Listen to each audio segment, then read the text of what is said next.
Assalamualaikum warahmatullahi wabarakatuh semuanya. Selamat datang kembali di kuliah PBK minggu kedua. Insya Allah pada kesempatan hari ini kita akan membahas dua materi yang berkaitan dengan PBK seperti itu teman-teman, yaitu yang pertama tentang ikatan kimia.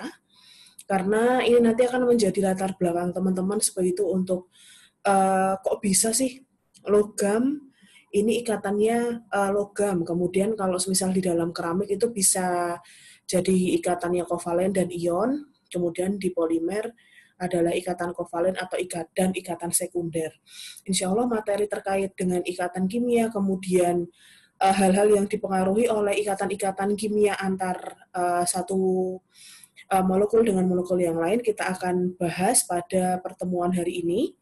Dan insya Allah selain itu kita juga akan membahas tentang sifat mekanis bahan.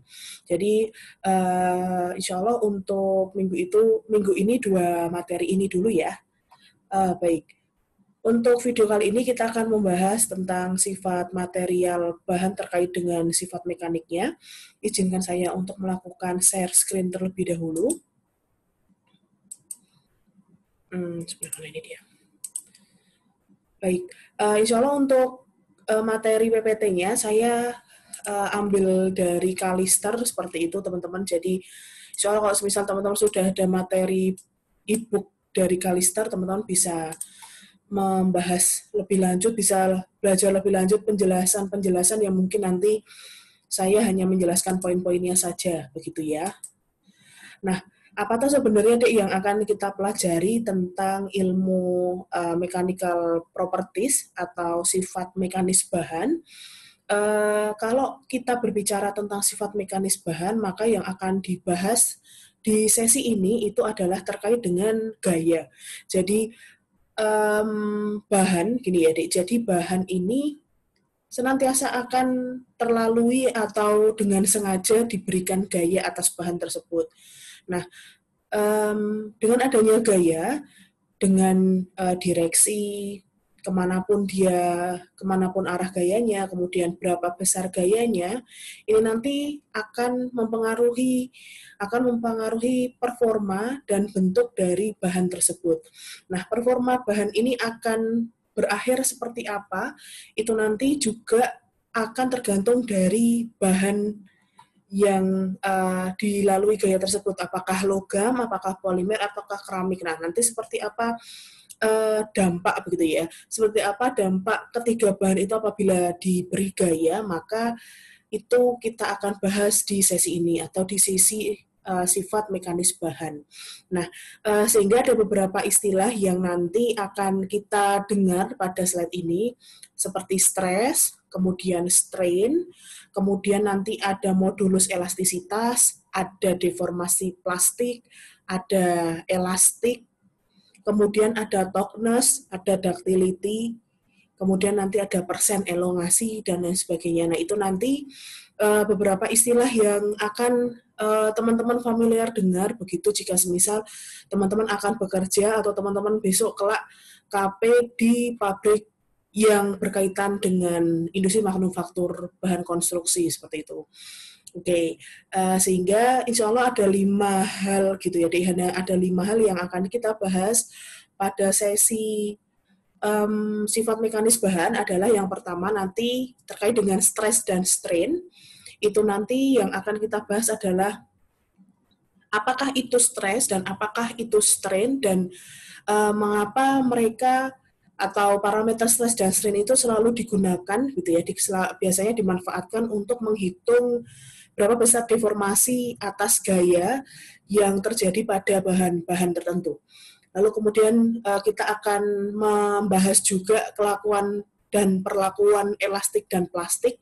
Nanti kita akan pelajari apakah itu deformasi plastik, apakah itu kemudian perlakuan elastik dan plastik.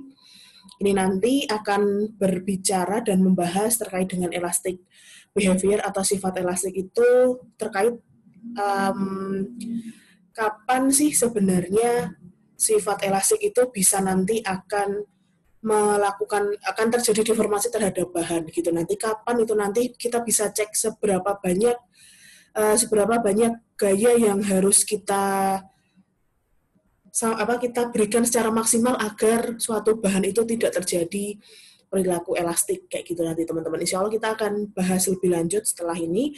Kemudian terkait dengan sifat atau sifat-sifat mekanis terkait dengan plasticity adalah terkait dengan di mana atau sebenarnya titik dislokasi yang akan mempengaruhi deformasi permanen. Nanti memang sih setiap bahan akan berbeda-beda seperti itu teman-teman, terkait dengan tren untuk dia nanti terjadi deformasi plastik itu nanti seperti apa kita akan bahas lebih lanjut nanti. Kemudian kita akan berbicara tentang apa itu toughness, apa itu ductility, dan bagaimana caranya kita mengukur atau biasanya mengukur toughness dan ductility itu seperti apa. Di sisi lain nanti juga ada hardness di slide ini, dan terakhir nanti kita juga akan mempelajari tentang beberapa tes begitu ya, tes-tes terkait dengan sifat mekanis bahan yang ada di material keramik karena memang lebih khusus sendiri begitu. Oke. Nah, ini adalah skema begitu, skema deformasi elastik. Teman-teman di sisi kiri, jadi kita punya 3 gambar begitu ya, 3 gambar. Yang pertama ini adalah kondisi mula-mula begitu, kondisi mula-mula bahan. Entah itu bahannya logam, kemudian keramik atau polimer, kita masih belum tahu bahannya ini apa, tetapi kita secara struktur atomnya, begitu struktur ikatan atomnya, kita terlihat seperti ini, Dik. Tersusun lumayan cukup rapi, kemudian letaknya pun juga sedemikian rupa seperti itu. Ini posisi mula-mula. Kemudian di gambar tengah bedanya apa dengan yang sebelah kiri? Yang di gambar tengah ini ternyata kita beri gaya gitu. Kita beri gaya di papan ini, di bahan ini yang awalnya coklat menjadi agak orange begitu. Kita kasih gaya sejajar sumbu Y ke bawah, begitu ke bawah. Nah, ini akan terjadi, apa yang akan terjadi teman-teman sebanyak sebesar F begitu gayanya, dan kemudian terjadi persen penambahan panjang itu. Nanti di sini penambahan panjangnya adalah sekian, omega, kita inisialkan seperti itu. Nah, ternyata ikatan atom yang awalnya memiliki jarak sedemikian rupa, dia berubah menjadi lebih jauh begitu. Lebih jauh, tapi dari sumbu Y-nya saja. Jadi yang awalnya sumbu Y dari atas ke bawah hanya seperti ini, ternyata jaraknya akan jauh lebih panjang jarak antar atomnya.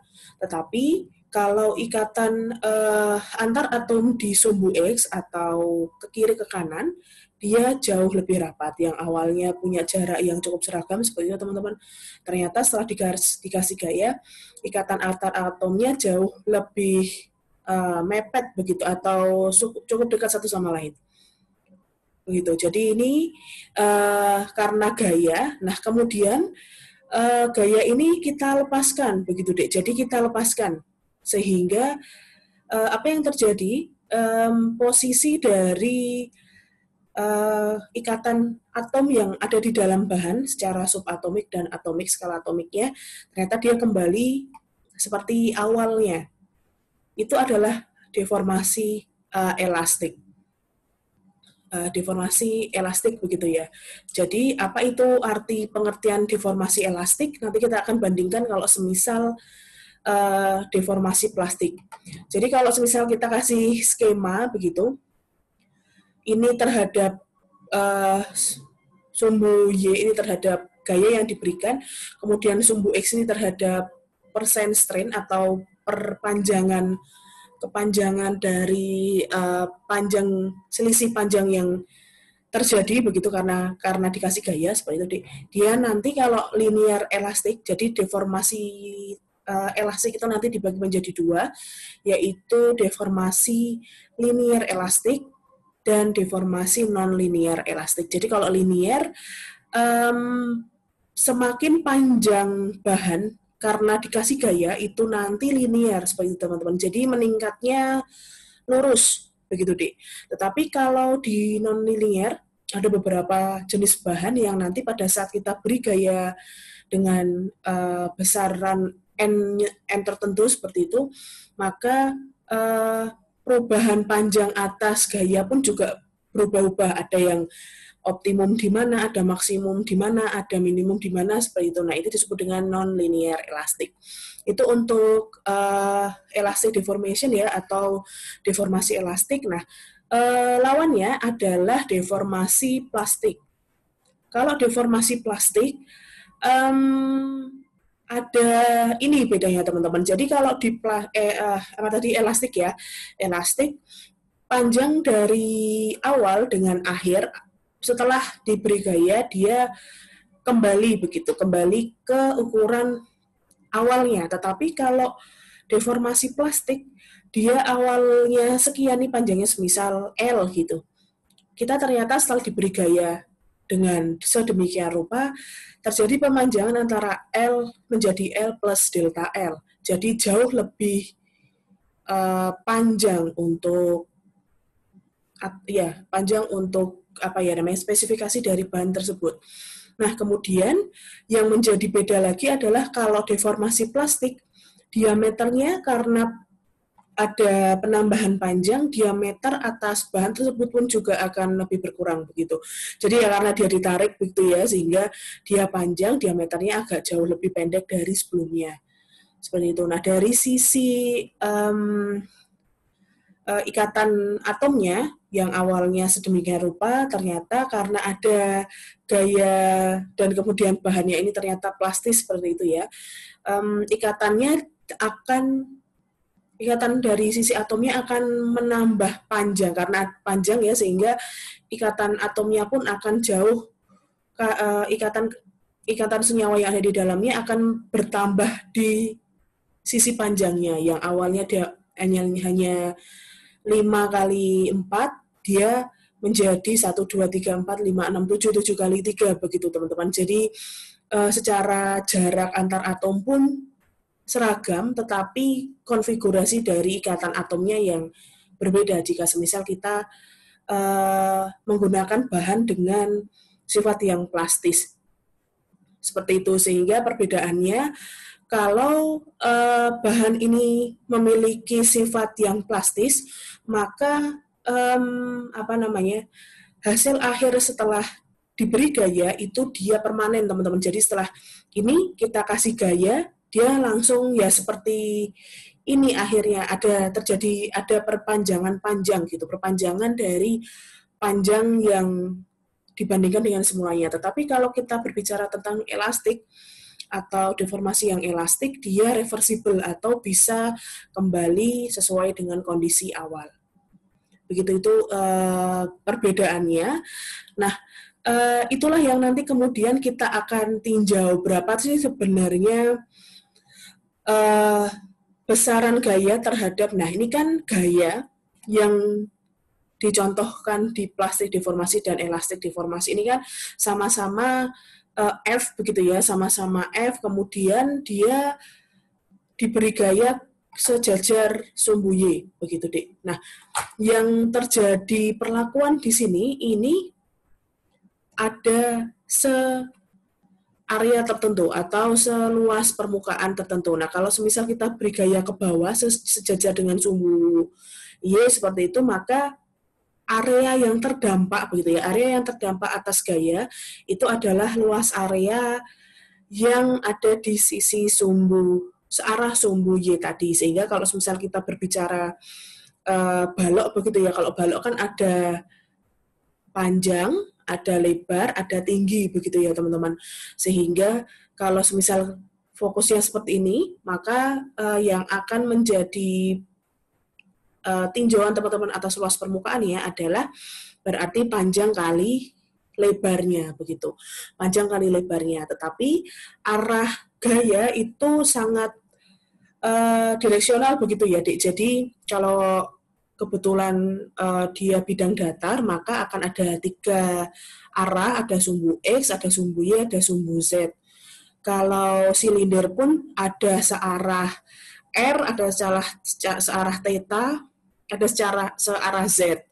Kalau nanti sini kalau bola nanti ada yang searah R, ada yang searah theta, juga ada searah dengan satu direksi lagi untuk bola begitu. Jadi teman-teman memang betul-betul harus memperhatikan kemana arah gaya itu terfokus gitu ya diberikan. Kemudian nanti teman-teman juga harus mengetahui, oh ternyata luas permukaannya yang terdampak itu ini dengan ini begitu. Oke, selanjutnya kita mulai. Selanjutnya, nah, hubungan antara luas permukaan dengan gaya, luas permukaan terhadap gaya yang diberikan itu nanti adalah stres. Jadi semakin besar stres itu berarti menunjukkan semakin besar gaya yang diberikan, tetapi minimum luas permukaannya nanti adalah minimum. Stres ini teman-teman akan kita simbolkan theta, begitu ya, theta sama dengan F per A, sehingga stres ini nanti satuannya adalah Newton per meter persegi kalau satuan internasionalnya. Tetapi di sisi lain satuan untuk Britishnya adalah LBF, begitu ya, LBF on force per inch kuadrat. Jadi ada dua satuan resminya, satuan internasional dan satuan British unitnya adalah seperti itu untuk stres. Nah, jenis-jenis stres itu nanti ada dua sepertinya teman-teman yang akan sering dipakai begitu ya, yaitu tensil dan shear. Kalau tensil itu gayanya searah sumbu Y begitu ya, jadi bisa tarik, bisa gaya dorong, jadi bisa turun, bisa gaya tarik. Sedangkan kalau shear itu dia nanti searah sumbu X, gaya geser begitu teman-teman, gaya geser gitu ya. Nah, sama, baik itu tensile stress dan shear stress, ada beberapa referensi yang menunjukkan satuan atau simbol dari stres itu berbeda-beda. Ada yang alfa, maaf ya, ini alfa, satu lagi toh. Jadi sternya itu toh gitu ya. Sedangkan kalau tensilnya itu nanti alfa. Tapi ada juga yang ini semua biasanya alfa ini sih yang dipakai untuk simbol stres. Nah, selain stres, karena itu tadi Dek, karena ada karena ada deformasi elastik dan kemudian plastik tadi, jika kita berikan gaya suatu bahan dan kemudian terjadi penambahan panjang, maka itu kita sebut dengan strain. Jadi strain ini adalah seberapa besar toh penambahan panjang, jadi perbandingan gitu ya, perbandingan panjang awal dengan panjang akhir. Itu adalah strain. Nah, strain kita bisa hitung dengan cara ini, simbol ini berarti L plus L0 atau L0 plus delta L per L0. Begitu itu untuk strain. Ada beberapa jenis strain juga, ada tensile strain. Jadi jika semisal kita kasih gaya tarik di suatu persegi dan kebetulan perseginya juga memiliki deformasi sifatnya lumayan cukup plastis begitu, maka akan terjadi perubahan dimensi begitu ya, yang awalnya persegi menjadi persegi panjang. Nah, perubahan panjang inilah yang nanti terhadap lebar awal itu dia adalah strain. Ada tensile strain, ada lateral strain, dan satu lagi ada shear strain. Jadi karena dia digeser, kalau untuk tensile strain itu adalah L plus L0 dibagi L0. Lateral strain itu L per W0. Kalau shear strain ini nanti gamma sama dengan tangan theta begitu. Nah, strain ini nanti tidak ada dimensinya ya, teman-teman. Seperti itu.